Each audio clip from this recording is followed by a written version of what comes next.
Eski zamanların birinde dağların eteklerine kurulmuş taş sokakları ve küçük meydanıyla sevimli mi sevimli bir kasaba varmış. Bu kasabada herkesin tanıdığı, 70'ine merdiven dayamış ama zekası ve tatlı diliyle gençlerin bile önüne geçen bir adam yaşarmış. Kasabanın şanslı adamı, Hamdi Dede.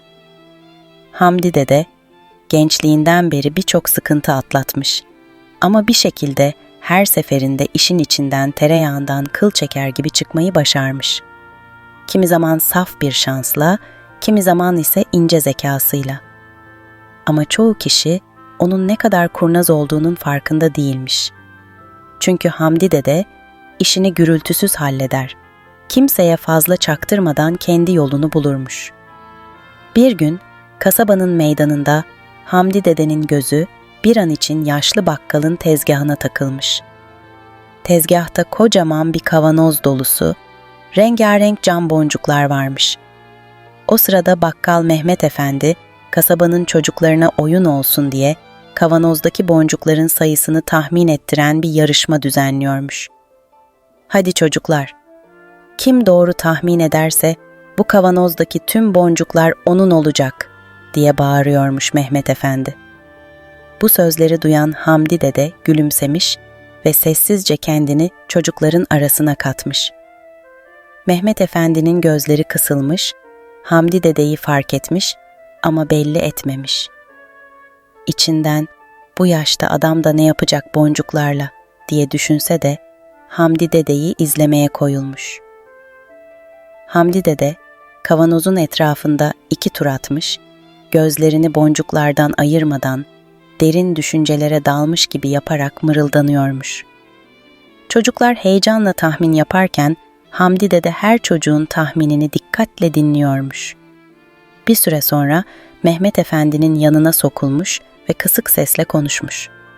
"Mehmet Efendi, bak evlat, şimdi sana bir teklifim var. Bu boncukları bana sat, üstüne de küçük bir yarışma düzenleyelim. Kazanan ben olursam boncukları alırım ama kaybedersem 2 kat fiyatını öderim. Anlaştık mı?" Mehmet Efendi biraz şaşırmış ama Hamdi Dede'nin bu tatlı diline karşı koyamamış. "Tamam dede, ama boncukları kazanmak o kadar da kolay değil," diyerek kabul etmiş. Hamdi Dede yarışma başlamadan önce kavanozu eline alıp şöyle bir tartmış, içinde kaç boncuk olduğunu kafasında hesaplamış gibi yaparak gülümsemiş. Yarışma başladığındaysa herkes tahminlerini sıralamaya başlamış. Sıra Hamdi Dede'ye gelince herkes susmuş ve gözlerini ona dikmiş. Hamdi Dede ellerini göbeğinde kavuşturmuş, derin bir nefes alarak sanki çok düşünüyormuş gibi yapmış ve 318 demiş. Mehmet Efendi kahkahalarla gülerek, "Tam üstüne bastın Hamdi Dede, kim bilir, belki de bu sefer kaybedersin," diye çıkışmış.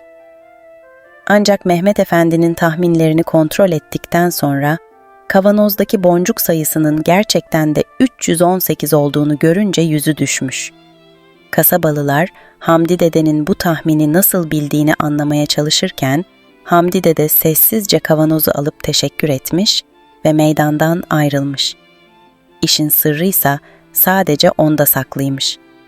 Herkes kavanoza odaklanırken Hamdi Dede gizlice Mehmet Efendi'nin bir önceki gün boncukları sayarken mırıldandığını duymuş ve sayıyı aklına kazımıştı. Hamdi Dede meydandaki boncuk macerasından sonra kasabadaki küçük zaferleriyle anılır olmuştu. Herkes onun kurnazlığından bahsediyor, onun gibi bir zekanın ne işine yarayacağını merak ediyordu. Ancak Hamdi Dede'nin hiçbir niyeti yoktu şöhretin peşinde koşmaya. O sadece sakin bir hayat yaşamayı severdi. Ama tabii ki önüne gelen fırsatları kaçırmadan. Bir sabah erkenden Hamdi Dede pazara gitmeye karar verdi. Kasabanın pazar günü kalabalık olurdu. Her köşede satıcılar bağırır, kasaba halkı ihtiyaçlarını karşılamak için akın ederdi. Hamdi Dede yanına küçük bir keselik altın alıp pazara indi. Amacı sadece birkaç sebze meyve almak olsa da o gün şansı yine yaver gidecekti. Pazarda dolaşırken yaşlı bir kadın dikkatini çekti. Kadın elindeki eski, ama parlak bir bakır tavayı satmaya çalışıyordu. Yanında da bir torba dolusu patates vardı. Fakat kimse tavanın peşine düşmüyordu. Çünkü tavaya eski püskü diye bakılıyor, patateslere ise kimse yüz vermiyordu. Hamdi dede kadının yanına yaklaşıp sordu. "Teyze, bu tavanın bir özelliği var mı? Yoksa neden kimse almak istemiyor?" Yaşlı kadın iç çekerek, "Evladım, bu tava benim ninemden kalma. Ama herkes eskimiş diyor, patatesleri de beğenmiyorlar," diye sitem etti. Hamdi dede bir süre düşündü ve parlak gözleriyle kadına dönerek, "Bak teyzecim," dedi. "Ben bu tavayı alacağım. Ama senden küçük bir isteğim var. Bana patatesleri de tavayla birlikte ver." Kadın şaşkınlıkla başını salladı. "Tabii evladım, ama bu patateslerin pek bir değeri yok." Hamdi dede gülümseyerek, "Öyle deme teyzeciğim. Her şeyin bir değeri vardır. Yeter ki nasıl kullanacağını bilesin," diyerek hem tavayı hem de patatesleri aldı ve pazardan ayrıldı. Hamdi dede eve dönerken pazardan aldığı patatesleri nasıl kullanacağına dair kurnaz bir plan yaptı. Eve vardığında hemen işe koyuldu. Patatesleri soyup güzelce haşladıktan sonra onları sokaktaki çocuklara ikram etmeye başladı. Ama bu ikramla birlikte küçük bir oyun hazırlamıştı. Çocuklardan her biri birer küçük bilmecenin cevabını verdikten sonra bir patates alabiliyordu. Çocuklar Hamdi dedenin bilmecelerini çözmeye çalışırken hem eğleniyor hem de patatesleri afiyetle yiyordu. Kasabanın çocukları bu eğlenceli bilmecelerle keyifli zaman geçirirken Hamdi dedenin bu ikramı kulaktan kulağa yayıldı. Herkes Hamdi dedenin verdiği patateslerin lezzetli olduğunu duymuş, onun kurnazca hazırladığı bilmecelerle nasıl eğlendiğini öğrenmişti. Bu durum, Hamdi dedenin pazarda aldığı patateslerin bir anda değer kazanmasına sebep oldu. Sonraki günlerde herkes pazara gidip o yaşlı kadının patateslerinden almak için sıraya girmişti. Yaşlı kadının elindeki patatesler bir anda kasabanın en değerli yiyeceklerinden biri olmuştu. Hamdi dedenin bu kurnaz hamlesi kasabanın halkına küçük bir ders de vermiş oldu. Bazen göz ardı ettiğimiz şeyler doğru kullanıldığında en değerli hale gelebilirdi. Yaşlı kadın Hamdi dedeye minnettarlıkla teşekkür etti ve ona daha fazla patates getirmeyi teklif etti. Hamdi dede, "Teşekkür ederim teyzecim, ama bazen küçük oyunlarla elde edilen kazanımlar altınlardan daha değerlidir," diyerek kibarca teklifi geri çevirdi. Hamdi dedenin pazardaki bu küçük oyunu sayesinde kasaba halkı ona olan hayranlığını bir kat daha artırmıştı. Onun zekası ve şansı kasabadaki küçük şeyleri bile altın değerinde kıymetli yapıyordu. Ama Hamdi dedenin başına gelecek daha pek çok macera vardı. Hamdi dede kasabada gün geçtikçe daha fazla tanınır hale gelmiş, herkes onun kurnaz zekası ve şanslı adımları hakkında konuşur olmuştu. Özellikle son pazardaki patates macerasından sonra kasabalılar onun her fırsatta yeni bir numara yapmasını bekler hale gelmişti. Ancak Hamdi dede gösterişten hoşlanmadığı için çoğunlukla sessizce köşesine çekilir, halkla fazla muhatap olmadan işlerini yürütürdü. Bir gün kasabaya yabancı bir tüccar geldi. Bu tüccar uyanık ve hırslı bir adamdı. Cebini doldurmak için her yolu denerdi. Kasabanın ortasında bir tezgah kurmuş, parlak kumaşlar, ışıltılı mücevherler ve farklı baharatlar sergiliyordu. Fakat bir süre sonra herkesin ilgisini çekmek için küçük bir oyun başlattı. Tüccar kalabalığa dönüp bağırdı. "Ey kasaba halkı! Bugün burada büyük bir yarışma başlatıyorum. Kim bu kumaş rulosunun uzunluğunu tahmin ederse kumaşı hediye edeceğim." Kasaba halkı heyecanla tüccarın etrafına toplandı. Herkes kumaşın uzunluğunu tahmin etmeye çalışıyordu. Fakat tüccar o kadar kurnazdı ki kimse doğru tahmini yapamıyordu. Her tahmin eden kişiden ufak bir bedel alıyor, doğru bilen çıkmadıkça cebini doldurmaya devam ediyordu. Hamdi dede Tüccarın bu oyunu oynarken nasıl insanların merakını paraya çevirdiğini izliyordu. Bir süre tüccarın hilekarlığını gözlemledi ve sonunda kendine güvendiği bir plan yaptı. Tüccara yaklaştı, gözlerini kumaş rulosuna dikti ve hafif bir gülümsemeyle tüccara sordu. "Evlat, kumaşın uzunluğunu doğru tahmin edersem, kumaş benim olacak değil mi?" Tüccar, Hamdi dedenin yaşlı ve sıradan biri olduğunu düşünerek kurnazca gülümsedi. "Tabii ki amca, ama tahmin etmeden önce bir bedel ödemen gerekiyor." Hamdi dede kesesinden birkaç bozukluk çıkardı ve tüccara uzattı. Sonra gözlerini kumaş rulosuna tekrar dikti, başını eğdi ve düşündü. Herkes sessizce onun tahminini beklerken Hamdi dede tane tane "Bu kumaş tam 7 arşın uzunluğunda," dedi. Tüccar, Hamdi dedenin doğru tahmini yapmış olabileceğini hiç düşünmemişti. Ancak ölçümler yapıldığında kumaşın gerçekten de 7 arşın uzunluğunda olduğu ortaya çıktı. Tüccarın yüzü asıldı. Halk ise şaşkınlıkla Hamdi dedeyi alkışlamaya başladı. Tüccar, hayret içinde Hamdi dedeye sordu. "Ama nasıl bildiniz?" Hiç kimse doğru tahmin edememişti. Hamdi dede gülümseyerek, "Evlat, kasabada yıllardır yaşayan bir adam göz ölçüsünü nasıl geliştirmez? Ben bu gözlerle nice şeyi ölçtüm de ölçtüm. 7 arşın hem gözümün hem de aklımın işidir," dedi ve kumaşı halkın önünde omzuna attı. Bu olaydan sonra tüccar kasabada fazla duramadı. Onun hileli oyunları kasabalılar tarafından öğrenilmiş, kimse artık onun tezgahına uğramaz olmuştu. Tüccar, kasabadan ayrılırken bir daha böyle uyanık bir yaşlıyla karşılaşmamayı diledi. Hamdi dedenin bu macerası kasabada dillere destan olmuştu. Artık herkes onun sadece şanslı değil, aynı zamanda zekasıyla da işini yürüten biri olduğunu iyice anlamıştı. Kasabanın çocukları, gençleri ve yaşlıları ondan yeni bir numara bekleyerek etrafında dolaşır olmuşlardı. Ama Hamdi dede bu ilgiden fazla hoşlanmadı. O kendi halinde sessiz bir hayat sürmeyi severdi. Ancak kasaba halkı onu bırakmaya niyetli değildi ve Hamdi dede daha birçok maceraya atılmak zorunda kalacaktı. Hamdi dedenin kasabadaki namı tüccarla olan macerasından sonra iyice yayılmıştı. Artık kasabada herkes onu gördüğünde selam veriyor, etrafında toplanıp yeni bir macerasını duymak için kulak kabartıyordu. Ancak Hamdi dede bu kadar ilgi odağı olmaktan rahatsız olmuştu.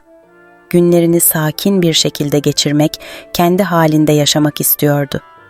Fakat işler her zaman onun istediği gibi gitmezdi. Çünkü şansı ve zekası onu yine yeni bir maceranın içine çekecekti. Bir gün kasabanın en yaşlılarından olan Hacı Osman, Hamdi dedeyi evine davet etti. Hacı Osman'ın evine kimse kolay kolay girmezdi. Onun hem yaşı hem de otoritesi kasabalılar arasında büyük bir saygı uyandırırdı. Herkes Hamdi dedenin Hacı Osman'a gitmesini merakla izledi.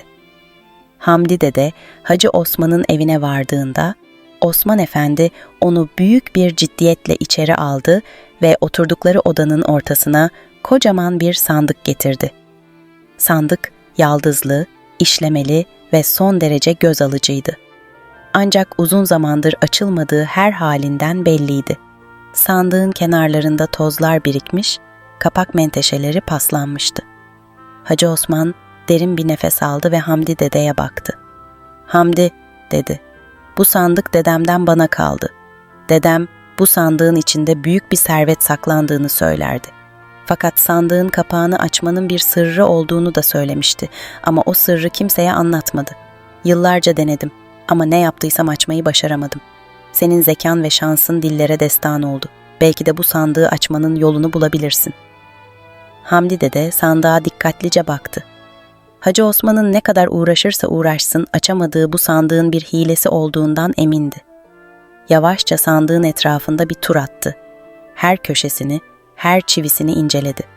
Sonra hafifçe gülümsedi ve Hacı Osman'a döndü. "Hacı Osman, bu sandık gerçekten sır dolu. Ama bir şey dikkatimi çekti. şu menteşe boşluğuna bir bak. Bu tip sandıklarda gizli bir kilit mekanizması olur ve genellikle menteşenin içine gizlenir. Bir iğne ya da ince bir çubuk lazım.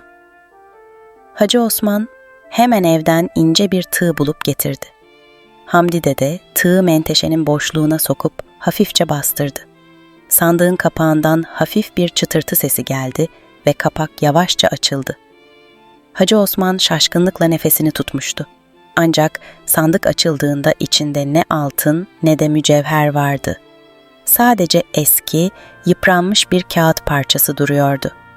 Hacı Osman hayal kırıklığına uğradı ama Hamdi Dede kağıdın üzerindeki yazıyı okuyunca hafifçe gülümsedi. Kağıtta şu satırlar yazıyordu: "Bu sandığı açmanın sırrını bulan kişi serveti bulmuş demektir. Gerçek servet, akıl ve zekanın gücüdür." Hacı Osman bu sözleri duyunca derin bir iç çekti. Yani dedem bana servetin peşinde koşmamam gerektiğini mi anlatmaya çalışmış diye sordu. Hamdi Dede tebessüm ederek, "Öyle görünüyor Osman Efendi. Gerçek servet bazen hemen gözümüzün önünde durur ama biz onu fark etmeyiz," dedi. Bu olay kasabada hemen duyuldu. Kasabalılar Hacı Osman'ın sandığını Hamdi Dede'nin açtığını ama sandıktan çıkan dersin altınlardan daha değerli olduğunu öğrendi. Hamdi Dede'nin zekası ve feraseti bir kez daha kasabalılara bir ders vermiş, paranın her zaman en değerli şey olmadığını göstermişti. Hamdi Dede'nin namı artık sadece kasabada değil, çevre köylerde bile duyulmuştu. Herkes onun zekasına hayrandı. Hatta çocuklar bile onun gibi akıllı olabilmenin hayalini kuruyordu. Ancak Hamdi Dede alçak gönüllü yapısıyla şöhretten uzak durmaya devam ediyordu.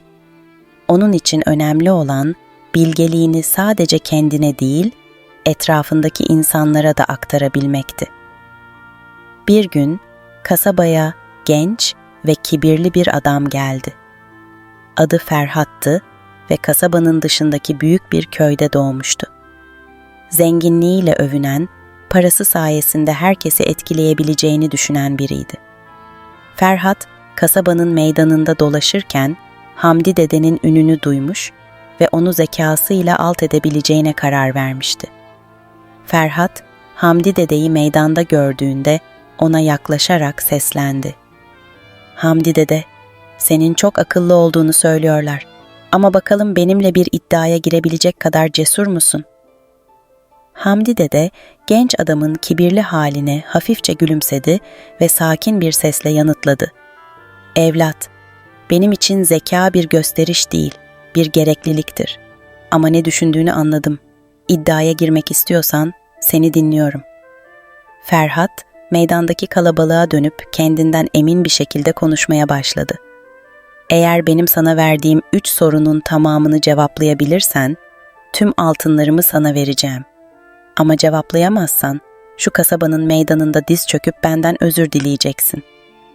Herkes Hamdi Dede'nin bu teklifi kabul edip etmeyeceğini merakla bekliyordu. Hamdi Dede sakin bir şekilde başını salladı. "Pekala," dedi. "Sorularını sor evlat." Ferhat gülümseyerek ilk sorusunu sordu. "Bir şeyi kaybetmeden kazanabilir misin?" Hamdi Dede hiç düşünmeden cevapladı. "Evet, tecrübe böyle bir şeydir. Bazen kaybetmeden de kazanırsın, çünkü öğrenirsin." Ferhat bu cevaba biraz şaşırsa da diğer soruya geçti. "Peki para mı daha değerlidir yoksa akıl mı?" Hamdi Dede bu sefer derin bir nefes alarak şöyle dedi. "Para bir gün tükenir ama akıl seninle yaşlanır. Para her kapıyı açmaz. Akıl ise sana doğru kapıyı buldurur." Ferhat hiddetle 3. ve son soruya geçti. "Peki söyle bakalım, benim gibi zengin ve güçlü biri karşısında senin gibi yaşlı bir adamın ne değeri olabilir?" Hamdi Dede gülümseyerek, "Senin gibi zenginlerin bir gün yaşlanıp bilgeliğe ihtiyaç duyacağı bir rehber olmaktır," dedi. Ferhat, Hamdi Dede'nin bu son cevabıyla suskunlaştı. Kalabalık ise Hamdi dedenin zekasına hayranlıkla bakıyordu.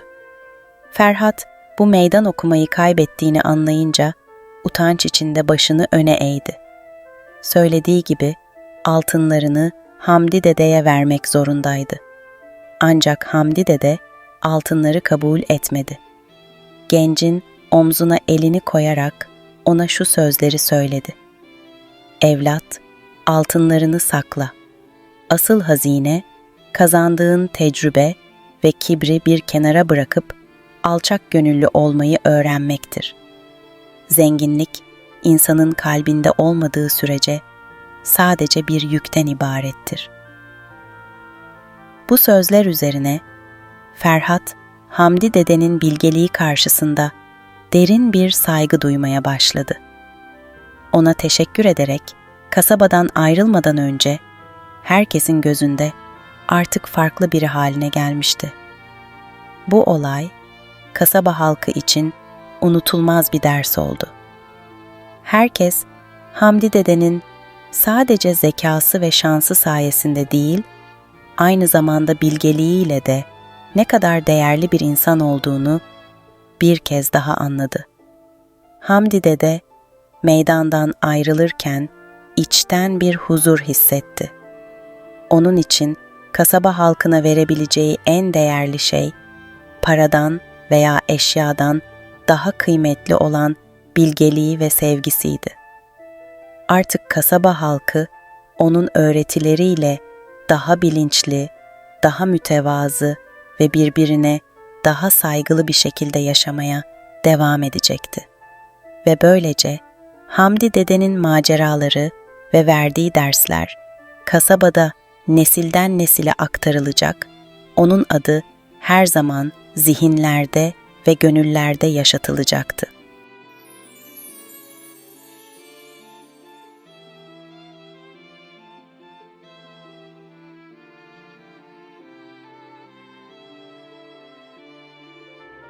Bir varmış, bir yokmuş.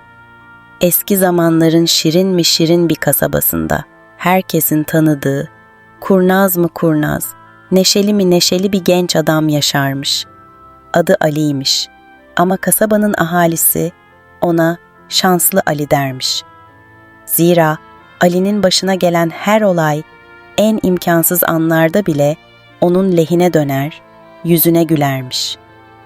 Kimi insanlar bunun bir tesadüf olduğunu düşünürken, kimi de Ali'nin gizli bir sırra sahip olduğuna inanırmış. Ancak Ali bu sırrını asla kimseye açıklamazmış. Bir gün kasabada büyük bir festival düzenlenmiş. Herkes bayram havasında, sokaklar süslenmiş, meydanda çeşit çeşit yemekler, şarkılar, danslar. Ali ise her zamanki gibi kalabalığın arasında keyif içinde dolanıyormuş. Ancak o gün festival meydanında ilginç bir ilan gözüne çarpmış.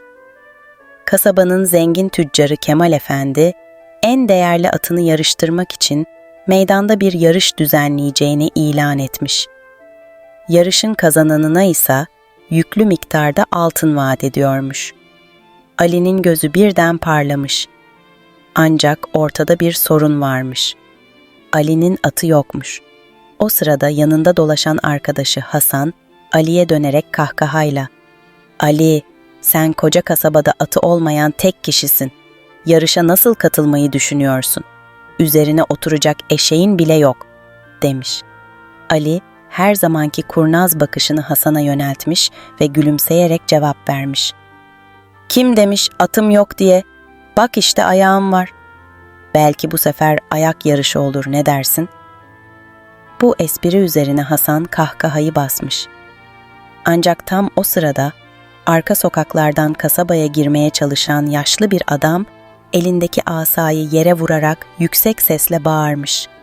"Yolu açın! Yoluma taş koyanlar başlarına geleceklerden sorumlu değildir."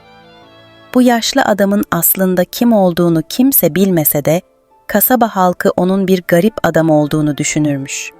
Ali, yaşlı adamın asasına takılan bir çuvalın içinden sarkan bir kağıt parçasını fark etmiş ve sinsi bir şekilde Hasan'a dönüp, "Hasan, sen burada dur. ben şu yaşlı amcaya yardım edeyim de belki bir iyilik edersen bana şans getirir demiş. Ali, yaşlı adamın yanına koşmuş, yere düşen kağıt parçasını ona uzatmış. Yaşlı adam, Ali'nin gözlerinin içine dikkatle bakarak, sen şanslı birisin değil mi evlat?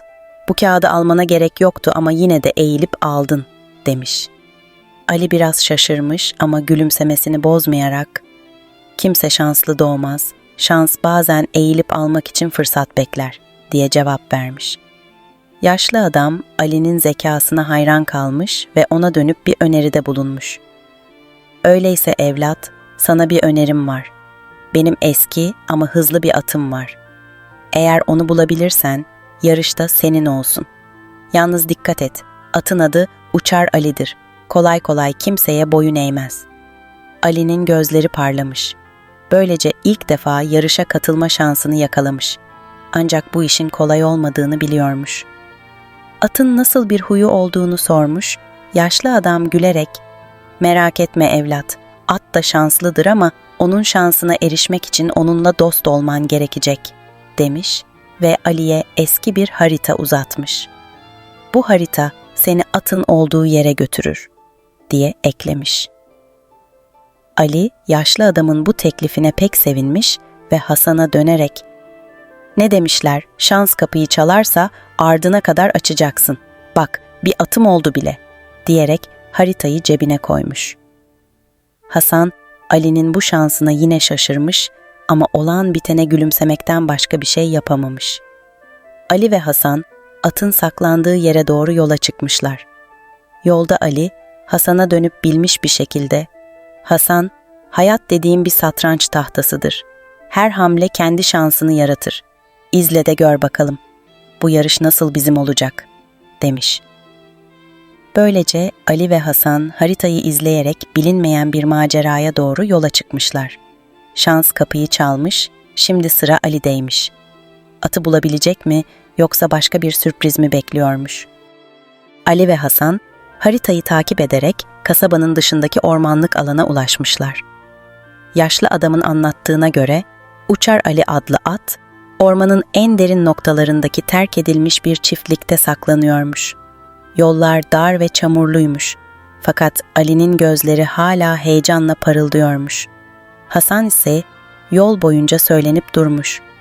Ali, biz bu ormanın derinliklerinde bir at arıyoruz ama başımıza gelecekleri düşündün mü hiç? Ya kaybolursak ya da bir kurt çıkarsa karşımıza? Ali her zamanki rahatlığıyla omuz silkmiş.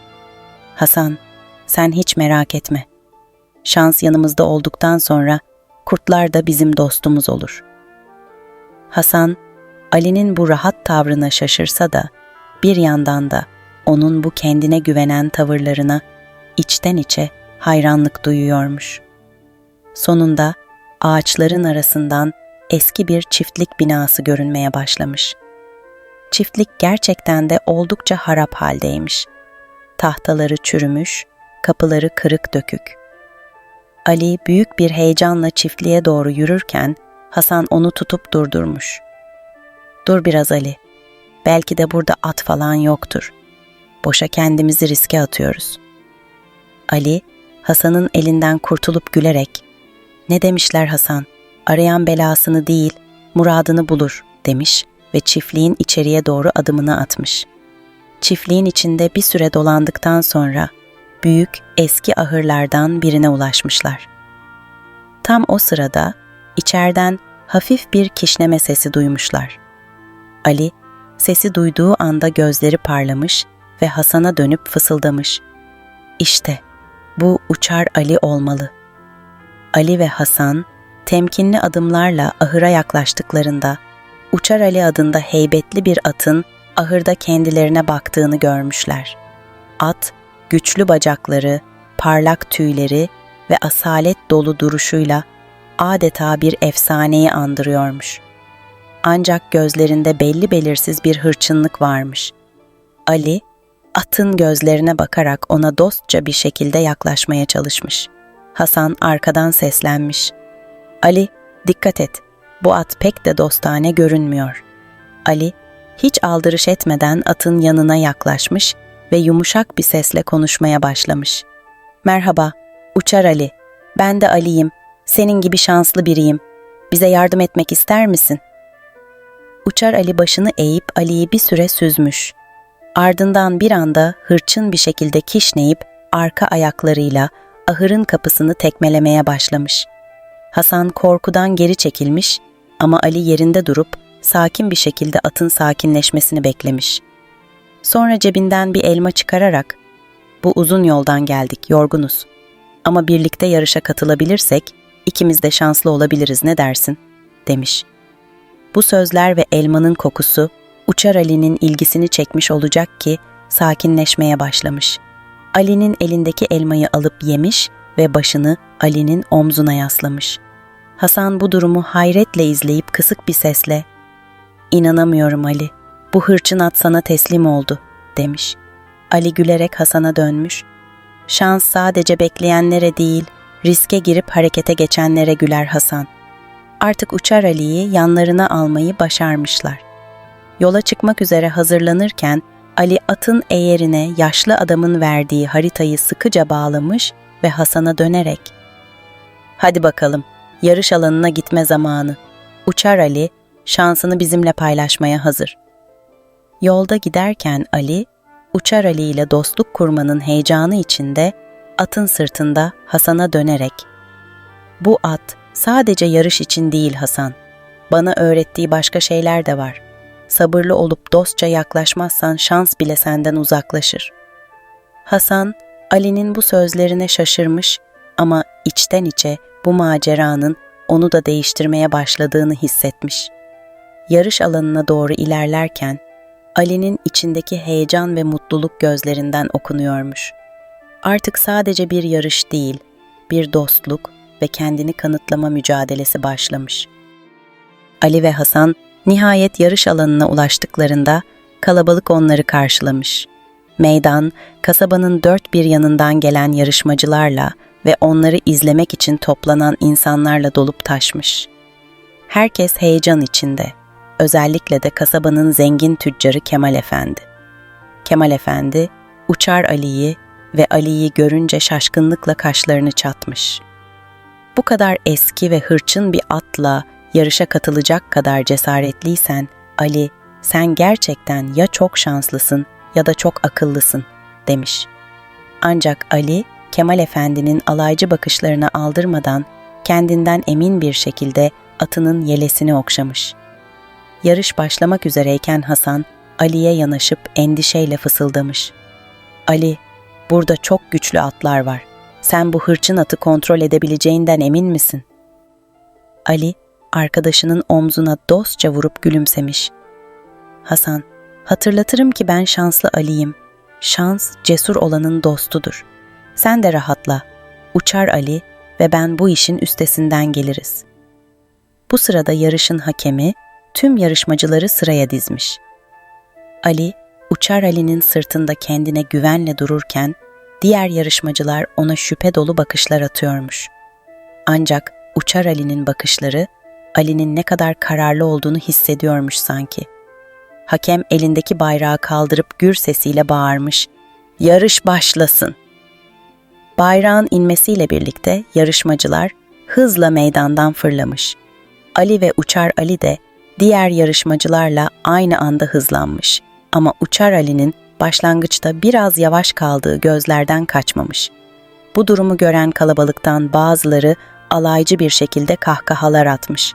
Ancak Ali atına güvenle seslenmiş. "Hadi dostum, seninle buraya kadar geldik. Birlikte başaracağız." Uçar Ali, Ali'nin bu sözlerini duyunca hızlanmaya başlamış ve diğer atlarla arasındaki mesafeyi hızla kapatmış. Kasabanın taşlı yollarında ve dar patikalarda ilerleyen atlar arasında kıyasıya bir mücadele yaşanıyormuş.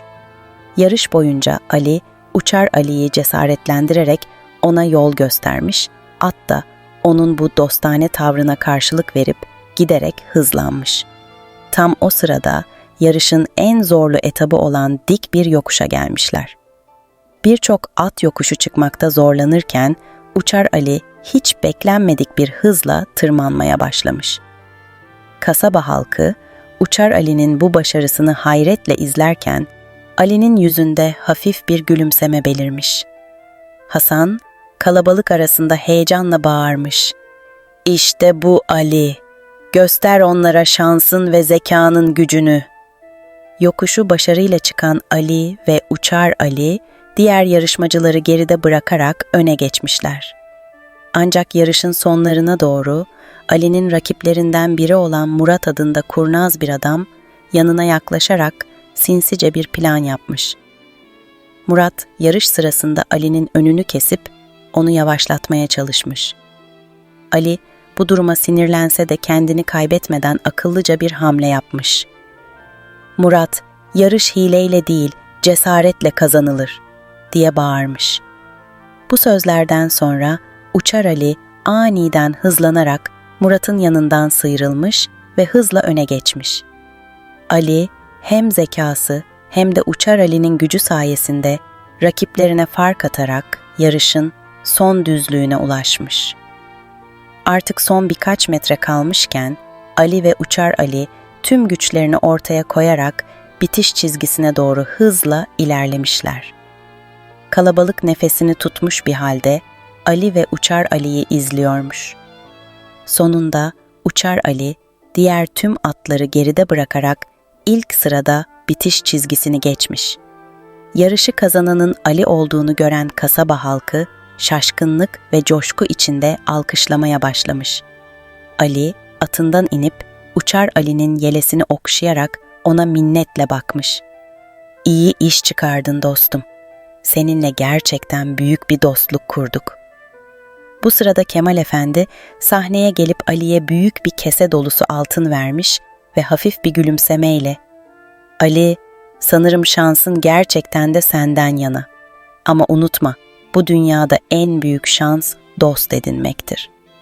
Ali, Kemal Efendi'nin bu sözlerine anlamlı bir bakış atmış. Hem dostluğu hem de zekasıyla bu yarışı kazanmıştı. Hasan, Ali'nin yanına gelip omzuna vurmuş. "Ali, seninle gurur duyuyorum. Yine herkesi şaşırttın." Ali ise her zamanki alaycı gülüşüyle Hasan'a dönerek "Şans dostum, onu iyi kullanırsan seni her zaman destekler. Ama en önemlisi kendine güvenmek."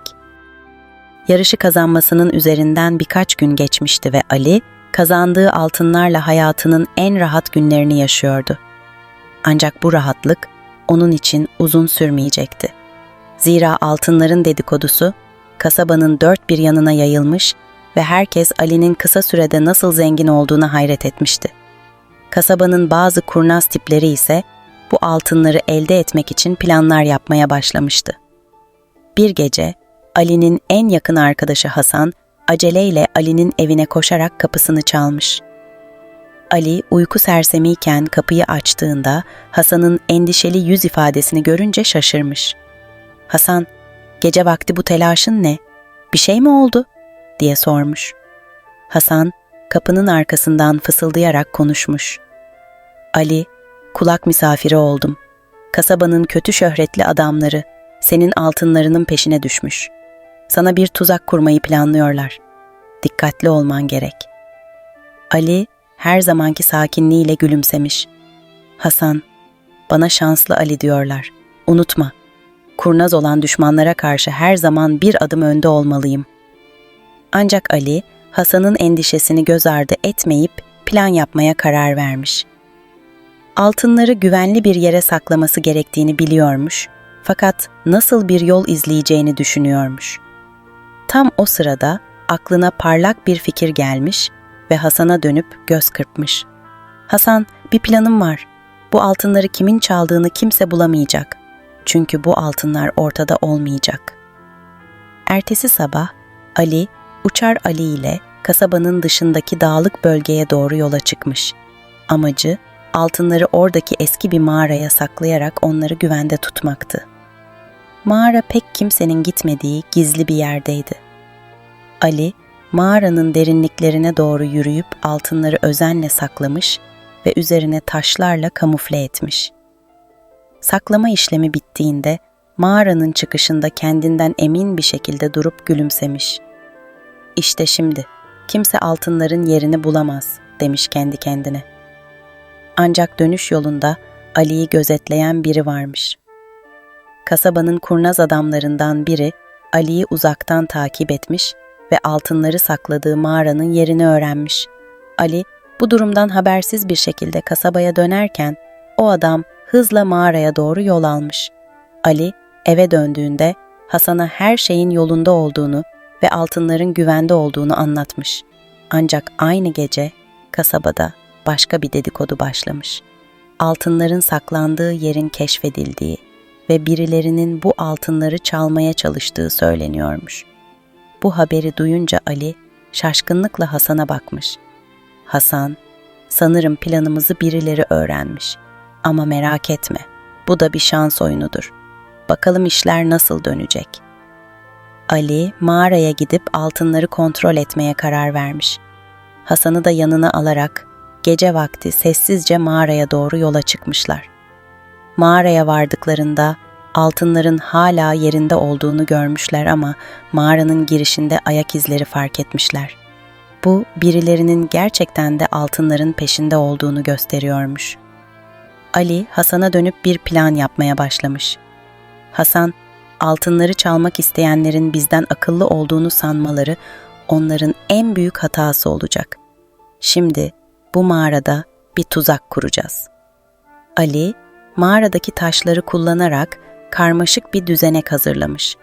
Altınların bulunduğu yerde bazı taşları hassas bir şekilde yerleştirerek birisinin altınları almaya çalışması halinde taşların düşeceği bir tuzak kurmuş. Bu sayede altınları çalmaya gelen kişi büyük bir gürültüyle mağarada yakalanacaktı. Plan hazır olduktan sonra Ali ve Hasan mağaradan çıkıp geri dönmüşler. Ertesi sabah mağaranın bulunduğu yerden gelen büyük bir gürültü kasaba halkını şaşkına çevirmiş. Ali ve Hasan hemen mağaraya gidip orada sıkışan adamı bulmuşlar. Bu Ali'yi takip eden kurnaz adamdan başkası değilmiş. Adam Ali'yi görünce yüzü kızarmış bir halde. "Affet Ali, amacım seni kandırmak değildi. Sadece bu altınları görünce dayanamadım," demiş. Ali, adama hafifçe gülümseyerek, "Şans, paylaşmayı bilenin yanında olur. Eğer benden isteseydin, seninle paylaşabilirdim. Ama hile yapmayı seçtin." Ali, adamın pişman olduğunu görünce onu affetmiş ama ona bir ders vermekten de geri kalmamış. Altınların bir kısmını kasabanın ihtiyaç sahibi ailelerine dağıtacağını söylemiş. Bu hareketi kasabada büyük bir takdirle karşılanmış ve Ali, kazandığı altınlarla sadece kendi değil, tüm kasaba halkının şansını artırmıştı. Ali, kazandığı altınların büyük bir kısmını kasabanın ihtiyaç sahiplerine dağıtmış, kalanını ise güvenli bir şekilde saklamıştı. Onun bu cömertliği kasaba halkı arasında hızla yayılmış, herkes Ali'nin bu büyük gönüllülüğünü konuşur olmuştu. Artık herkes ona şanslı Ali değil, kasabanın kahramanı Ali diyordu. Günler geçtikçe Ali'nin bu iyi niyetli hareketleri kasabaya olan sevgisini artırmıştı. Bir sabah kasabanın ileri gelenlerinden bir heyet Ali'yi ziyaret etti. Onların gelişi Ali'yi şaşırtmıştı. Zira hepsinin yüzünde hem ciddi hem de heyecanlı bir ifade vardı. Kasabanın en yaşlısı olan ve herkesin büyük saygı duyduğu Hacı Osman, Ali'ye hitaben, "Ali evladım, senin sayende kasabamız huzur buldu. Şansın ve zekan ile sadece kendini değil, hepimizi zengin ettin. Bu yüzden sana bir teklifimiz var," demiş. Ali, yaşlı adamın bu sözleri karşısında merakla gülümsemiş. "Nedir bu teklifiniz Hacı Osman amca?" Hacı Osman elindeki ahşap bir kutuyu Ali'ye uzatarak konuşmasını sürdürmüş. "Bu kutunun içinde kasabanın simgesi olan altın anahtar var. Bu anahtar, kasabamızda sana duyduğumuz saygının bir sembolüdür. Bu anahtarı kabul edersen, seni kasabamızın onursal lideri ilan edeceğiz." Ali, kutunun kapağını açtığında içinde parlayan altın bir anahtar görmüş. Bu ona verilen en büyük ödüldü. Ancak Ali her zamanki mütevazı tavrıyla gülümseyerek, "Bu onura layık görülmekten büyük bir mutluluk duyarım. Fakat ben sadece Ali'yim. Şanslıyım, evet. Ancak asıl önemli olan dostluğun ve paylaşmanın gücüdür. Bu anahtarı kabul ederim. Fakat sizden de bir ricam var," demiş. Hacı Osman ve kasaba halkı Ali'nin ne diyeceğini merakla beklerken Ali devam etmiş. "Kasabamızın en güzel yönlerinden biri birbirimize destek olmamız. Bu anahtar sadece benim değil, hepimizin simgesi olsun. Şanslı ya da kahraman olmaya gerek yok. Yeter ki birbirimize güvenelim." Kasaba halkı Ali'nin bu sözleri karşısında duygulanmış ve ona daha da büyük bir saygı duymaya başlamış. Artık Ali sadece bir kahraman değil, kasabanın bir simgesi haline gelmişti. Herkesin dilinde Ali'nin bu hikayesi bir efsane gibi anlatılır olmuştu. İnsanlar onun cesareti, zekası ve cömertliğiyle ilham buluyor, kendi yaşamlarında da aynı erdemleri sergilemeye çalışıyordu. Birkaç gün sonra kasaba meydanında büyük bir kutlama düzenlenmiş. Kasaba halkı Ali için yemekler hazırlamış, şarkılar söylemiş, danslar etmiş. Ali, kutlamaya Uçar Ali ile birlikte gelmiş ve herkes atı gördüğünde onu da coşkuyla selamlamış. Ali, atına sarılarak ona sessizce teşekkür etmiş. Çünkü onun sayesinde hayatı bu denli değişmişti. O gece Ali ve kasaba halkı birlikte eğlenirken Hacı Osman kürsüye çıkarak kalabalığa seslenmiş. "Bugün burada sadece Ali'yi değil, birliği ve dayanışmayı kutluyoruz. Ali, bize şansın ve dostluğun değerini gösterdi. Kasabamızın simgesi olan altın anahtar, bundan böyle hepimizin şansı ve mutluluğu için burada, bu meydanda asılı kalacak." Ali, halkın bu sevgi dolu sözleri karşısında gözyaşlarını tutamayıp gülümsemiş. Onun için hayatın en büyük ödülü bu sevgi ve saygıydı. Kasabalılar Ali'yi omuzlarına alıp meydanda dolaştırarak onu alkışlamış ve tezahüratlar yapmışlar. O günden sonra kasabada Ali'nin hikayesi nesilden nesile anlatılmaya devam etmiş. Şans ve cesaretle, dostluk ve cömertlikle dolu bu hikaye, kasabada yaşayan herkese ilham kaynağı olmuştu. Kasabanın meydanında asılı duran altın anahtar, Ali'nin bıraktığı mirasın bir simgesi olarak orada kalmış ve Ali, kasabanın efsanevi kahramanı olarak anılmaya devam etmiş.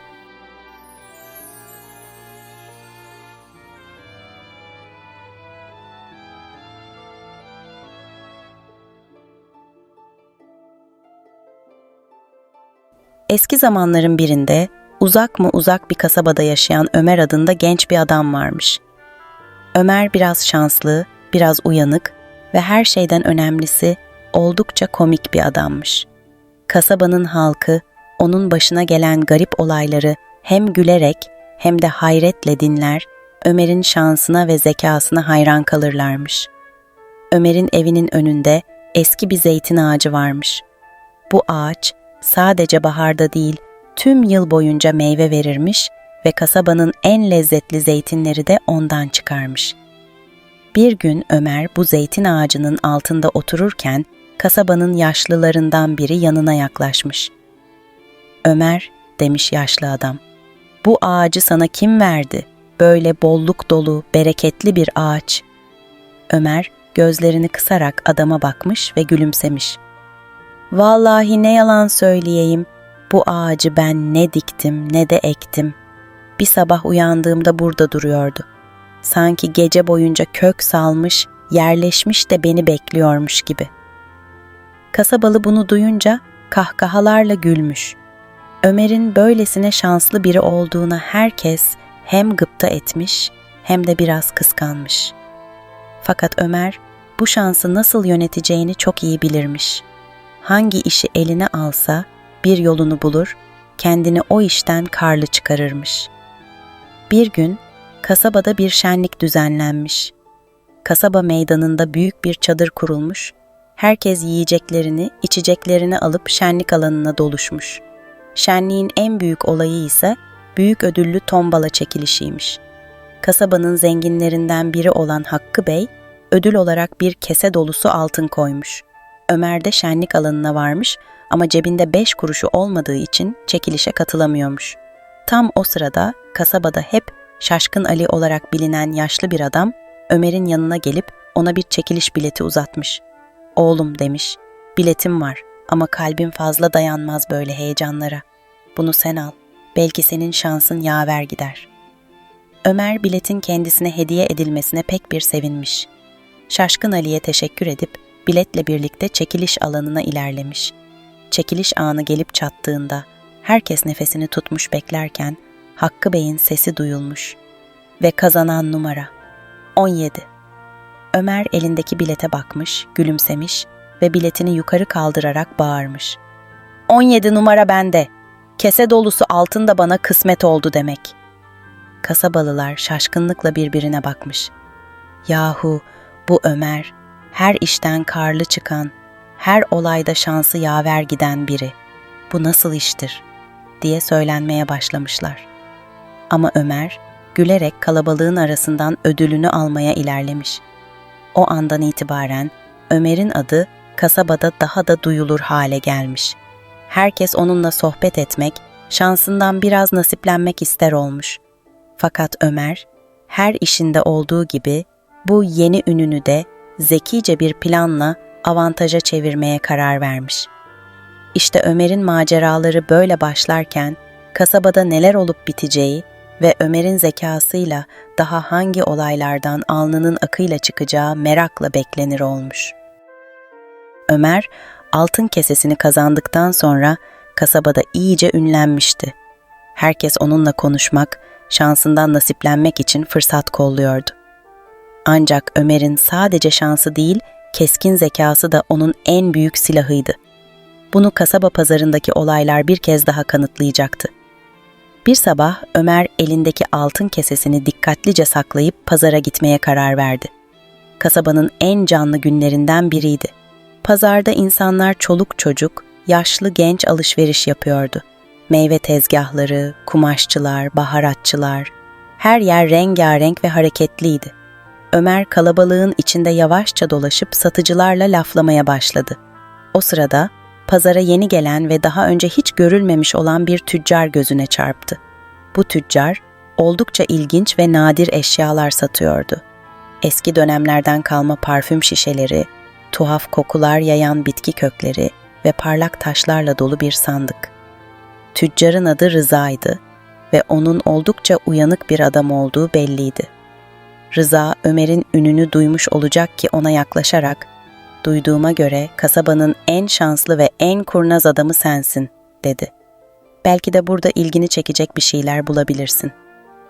Ömer, tüccarın bu davetini gülümseyerek kabul etti ve tezgahına göz gezdirmeye başladı. O sırada Rıza, parmağında parlak bir yüzük sallayarak Ömer'in dikkatini çekti.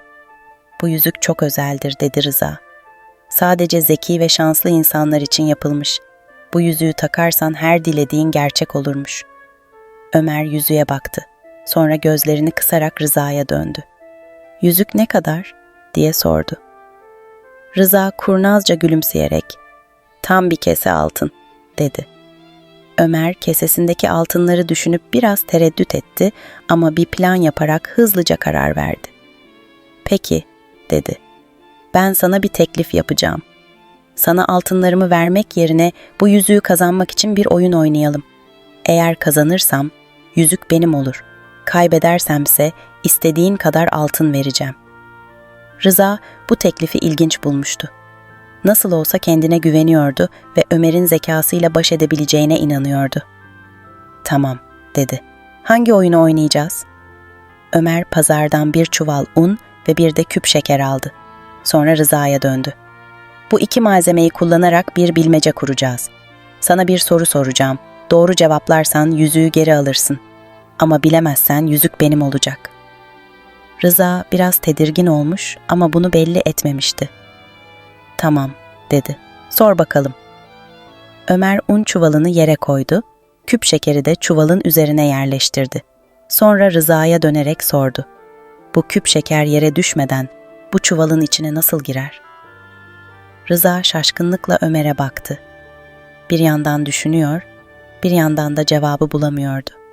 En sonunda pes etti. Bilmiyorum, nasıl girer? Ömer, hafifçe gülümseyerek şekeri alıp çuvalın üstünden içeri bıraktı ve Rıza'ya dönerek, "İşte böyle," dedi. Rıza, Ömer'in zekasına hayran kalmış ve oyunu kaybetmişti. Söz verdiği gibi yüzüğü Ömer'e teslim etti. Ancak yüzüğün bir sıradan yüzük olduğunu fark eden Ömer, kendi oyununu kurnazca oynayarak hem yüzüğü almış hem de Rıza'yı alt etmişti. Ömer pazardan ayrılırken halk ona hayranlıkla bakıyordu. Artık sadece şanslı değil, aynı zamanda zeki bir adam olarak da nam salmıştı. Ömer, yüzüğü pazarda zekasıyla kazandıktan sonra eve dönerken yüzünde kocaman bir gülümseme vardı. Ama bilmediği bir şey vardı. Tüccar Rıza, bu mağlubiyeti kolayca hazmedemeyecek kadar gururlu ve hırslı bir adamdı. Ömer'in onu kandırıp yüzüğü alması kasabada da hızla yayılmış ve Rıza'nın itibarını zedelemişti. Rıza, bu durumu kabullenememiş ve Ömer'e ders vermeye karar vermişti. Bir gece Rıza, kasabanın kenarındaki terk edilmiş bir eve gizlice giderek kasabanın en uyanık hırsızlarından olan Cemil ve Haydar'ı buldu. Onları kendi yanına çekmek için altın sözü verdi. "Bu Ömer denilen adamı alt etmem lazım," dedi. "Hem zekasıyla beni rezil etti, hem de kendine güveni tam yerinde. Onu bir dersle alt edersek, herkes benim Tüccar Rıza olduğumu hatırlar." Cemil ve Haydar bu teklifi duyunca heyecanlandılar. Rıza'nın verdiği altın vaatleri gözlerini kamaştırmıştı. Rıza, onları dikkatlice planladığı intikam planına dahil etti ve Ömer'i kandırmak için bir tuzak hazırladı. Ertesi gün Ömer pazara gitmek için evden çıktığında yolunun üzerinde eski bir dilenciye rastladı. Dilenci, çalıp çırpmanın kurnaz bir ustası olan Cemil'den başkası değildi. Cemil, Ömer'e yaklaşarak bir mendil uzattı ve titrek bir sesle konuştu. "Beni duy, ey iyi kalpli genç. Senin şansın çok büyük, bunu herkes bilir. Fakat bilmediğin bir sır var. Kasabanın kuzeyindeki eski değirmende seni bekleyen gizli bir hazine var." Ömer bu sözleri duyunca kaşlarını kaldırdı. "Bu da neyin nesi?" diye düşündü ama merakı da iyice artmıştı. Cemil devam etti. "O değirmenin içinde bir taşın altında saklı bir kese dolusu altın var. Ama o değirmene sadece zekasını kullanabilenler ulaşabilir. Kimse bu değirmeni kolayca bulamaz." Ömer bu gizemli hazine hikayesinden etkilenmişti. Kendine güveniyordu ve zekasını kullanarak bu hazineyi bulabileceğini düşünüyordu. Ancak bir yandan da bunun bir oyun olabileceğini düşündü. İçten içe temkinli olmaya karar verdi ama yine de merakı galip geldi. Gece vakti Ömer, kasabanın kuzeyindeki eski değirmene doğru yola koyuldu. Değirmen, uzun zamandır terk edilmiş, rüzgarda gıcırdayan kapıları ve kırık dökük duvarlarıyla ürkütücü bir yerdi. Ama Ömer korkusuzca içeri girdi. Etrafına bakındığında değirmenin ortasında duran büyükçe bir taş dikkatini çekti. "Bu olsa olsa hazineyi sakladıkları yerdir," diye düşündü. Taşa yaklaşıp onu kaldırmaya çalışırken bir anda arkasında ayak sesleri duydu. Tam o sırada değirmenin kapısı hızla kapandı ve Cemil ile Haydar ellerinde iplerle Ömer'in karşısına dikildi. Rıza da gülerek içeri girdi. "Ömer, sen kendini çok zeki sanıyorsun değil mi? Ama her zaman böyle şanslı olamayacağını göreceksin." Ömer, Rıza'nın planını anlayınca gülümseyerek cevap verdi. "Rıza, bana bu kadar zahmet verdin ama senin de bilmediğin bir şey var." Rıza şaşkınlıkla duraksadı. "Neymiş o?" diye sordu. Ömer cebinden küçük bir parça sabun çıkardı ve Cemil ile Haydar'a doğru fırlattı. Sabun yere düştüğünde Cemil ve Haydar ayağa kayarak yere yığıldılar. Ömer bu fırsattan yararlanarak hızla değirmenin kapısına koştu ve dışarıya kaçtı. Arkasına bile bakmadan kasabaya doğru koştuktan sonra nefes nefese kendini güvenli bir yere attı. Rıza ve adamları onu yakalamak için uğraşsalar da başarılı olamamışlardı. Ömer'in zekası yine bir tuzağı bozmuş ve onu bir tehlikeden kurtarmıştı. Ömer'in değirmendeki tuzaktan zekasıyla kurtulmasının ardından kasabada olanlar dilden dile yayılmıştı. İnsanlar onun cesaretine, hazır cevaplığına ve her türlü tehlikeden sıyrılabilme yeteneğine hayran kalmışlardı. Artık kasabanın meydanında Ömer'in hikayeleri anlatılır olmuştu. Çocuklar bile Ömer gibi cesur olacağım diye hayaller kuruyordu. Bu olaydan sonra Rıza ve adamları kasabada iyice küçümsenir hale gelmişlerdi. Rıza bir türlü Ömer'den kurtulamayacağını ve onun zekasıyla baş edemeyeceğini anlamaya başlamıştı. Fakat gururu hala kırılmıştı ve bir kez daha Ömer'e karşı plan yapma düşüncesine kapılmaktan kendini alamıyordu. Bir gün kasabanın ileri gelenlerinden Mustafa Ağa Ömer'i evine davet etti. Mustafa Ağa kasabanın en bilge ve saygıdeğer kişilerinden biriydi. Onun daveti Ömer için oldukça önemliydi. Ömer temiz kıyafetlerini giyip Mustafa Ağa'nın evine gittiğinde Ağa ona sıcak bir karşılama yaptı ve sofra kurdular. Yemek sırasında Mustafa Ağa gülümseyerek Ömer'e döndü ve şöyle dedi: "Evlat, senin zekana hayran olmayan kalmadı. Ama bilmelisin ki zekanın yanı sıra akıl ve tedbir de önemli. İnsanların sana olan bu hayranlığı bir gün seni tehlikeye sokabilir." Ömer, Mustafa Ağa'nın bu sözlerini dikkatle dinledi. "Haklısınız ağa, ama kendimi bildim bileli şans bana hep yardım etmiştir. Belki de bu yüzden zekama biraz fazla güveniyorum," dedi. Mustafa Ağa sakince başını salladı. "Şans güzeldir ama ona fazlaca güvenmemek gerek. Sana bir öğüt vereceğim. İnsanlar seni yüceltirlerken bir yandan da sınamak isterler. Şansın her daim seninle olmayabilir. Bu yüzden her durumda hazır olmalısın." Ömer, Mustafa Ağa'nın bu nasihatini aklında tutarak teşekkür etti ve oradan ayrıldı. Mustafa Ağa'nın söyledikleri kafasını kurcalamaya başlamıştı. O güne kadar karşılaştığı tüm zorlukları zekası ve şansıyla alt etmişti. Ama bu defa her zamankinden daha dikkatli olmalıydı. Bir hafta sonra Ömer yine pazarda dolaşırken Rıza'nın 2 adamı olan Cemil ve Haydar yanına yaklaştı. Bu kez dostane bir tavırla konuşmaya başlamışlardı.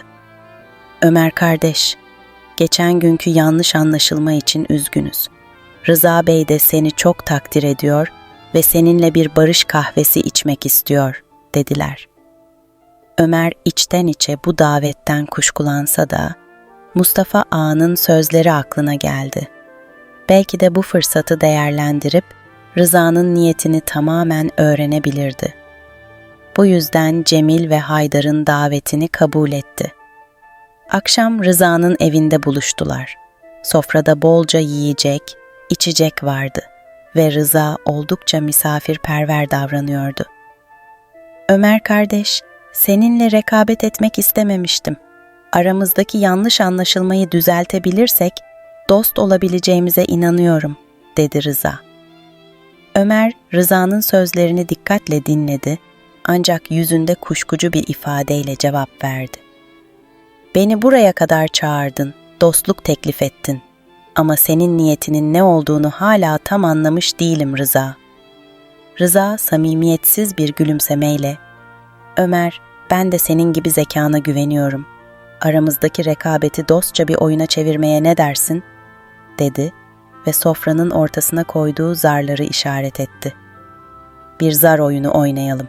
Kazanan, kaybedenden bir istekte bulunabilecek. Kabul eder misin?" Ömer bu teklifi düşündü. Rıza'nın bir oyun peşinde olduğunu biliyordu ama aynı zamanda onun zekasını bir kez daha sınamaya karar verdi. "Kabul ediyorum," dedi ve zarları aldı. Oyun başladığında Rıza her turda kazanıyor gibi görünüyordu. Zarları bir şekilde kontrol ediyormuş gibiydi. Ömer bunu fark etmişti ama bunu dile getirmeden sessizce planını yaptı. Son turda zarları eline alıp sallarken bir anda elindeki zarı yere düşürmüş gibi yaptı ve eğilip onu almak için masanın altına girdi. O sırada masanın altına bir bıçak yerleştirdiğini fark etti. Rıza zarları kesede saklayıp her seferinde kendi istediği sonucu alacak şekilde hile yapıyordu. Ömer, zar oyunundan sıyrılmanın bir yolunu bulmuştu. Masanın altına sakladığı gerçek zarları çıkararak son turu kazandı ve Rıza'ya dönerek şöyle dedi: "Görünüşe göre bu turda şans bana güldü Rıza. Şimdi kaybeden olarak senden bir istekte bulunacağım." Rıza, istemeye kabul etmek zorunda kaldı. "Söyle bakalım Ömer, ne istersen yapacağım." Ömer gülümseyerek, "Bu kasabada bir daha hile yapmayacağına söz vermeni istiyorum. Hakkaniyetle işini yap, insanların güvenini kazan. Yoksa bu oyunlar daha çok başını ağrıtır." Rıza, Ömer'in bu isteği karşısında boynunu eğdi ve ona söz verdi. O günden sonra kasabalılar Rıza'nın değiştiğini fark etti. Artık o günden sonra Ömer kasabada huzurlu ve mutlu bir hayat sürdü. Onun hikayeleri nesiller boyunca anlatıldı ve kalplerde yaşamaya devam etti.